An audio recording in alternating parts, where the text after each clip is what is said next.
मेरे देवर की नई नई शादी हुई थी। रोज़ सुबह देवरानी जब अपने कमरे से बाहर निकलती तो वह लंगड़ाती हुई चलती थी। उसे लंगड़ाता हुआ देखकर मैं कई बार मेरे मन में यह सवाल आता कि मैं उससे पूछ लूँ कि आखिर वह ऐसे क्यों चल रही है, लेकिन फिर मैं शर्म की वजह से नहीं पूछती थी। मैं सोचती थी कि मेरी देवरानी सोचेगी कि ये मेरी जेठानी कैसे कैसे सवाल करती है। लेकिन एक दिन मुझसे रहा नहीं गया और मैंने अपनी देवरानी से पूछ ही लिया, रोज़ तुम ऐसे लंगड़ाकर क्यों चलती हो? तो मेरी देवरानी पहले तो मुझे बताने में हिचकिचाने लगी। फिर मेरे बहुत पूछने पर आखिरी में उसने मुझे अपनी सारी आप बीती बता दी। उसने बताया कि मेरे देवर रोज़ रात को उसके साथ में बहुत ही अजीब तरह से शारीरिक संबंध बनाते हैं। उसके मना करने पर भी वह नहीं मानते हैं। अगर दर्द की वजह से मेरी देवरानी चिल्लाने की कोशिश करती है तो मेरे देवर उसका मुंह अपने हाथों से बंद कर देते हैं। मेरी देवरानी बहुत परेशान थी, लेकिन वह अपनी परेशानी किसी को बता नहीं पा रही थी। उसकी बातें सुनकर तो मेरे होश ही उड़ गए।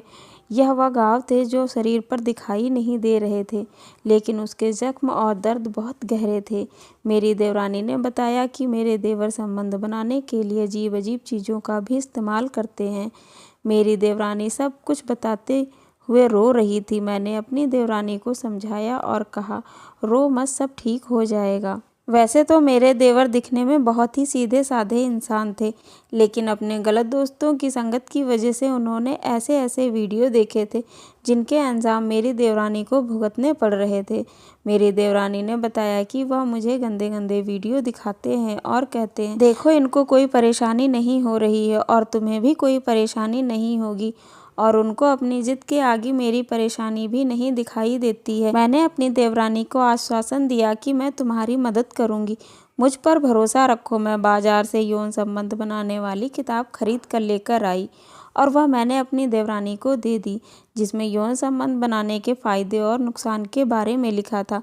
साथ ही साथ सही तरीकों के बारे में भी लिखा था, जिसमें यह लिखा था कि अपनी खुशी के साथ साथ औरत की खुशी का भी ध्यान रखना चाहिए।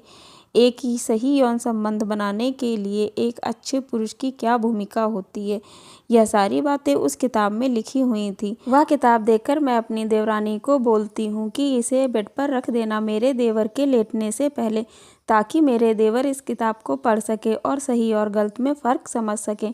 मेरी देवरानी ने बिल्कुल वैसा ही किया। मेरे देवर जब कमरे में जाते हैं तो उनकी नज़र बेड पर रखी किताब पर पड़ती है और उस किताब को पढ़ने के बाद में उन्हें यह समझ में आ जाता है और उन्हें यह भी पता चलता है कि अभी तक जो वह संबंध बना रहे थे वह गलत था और गलत तरीके से बना रहे थे।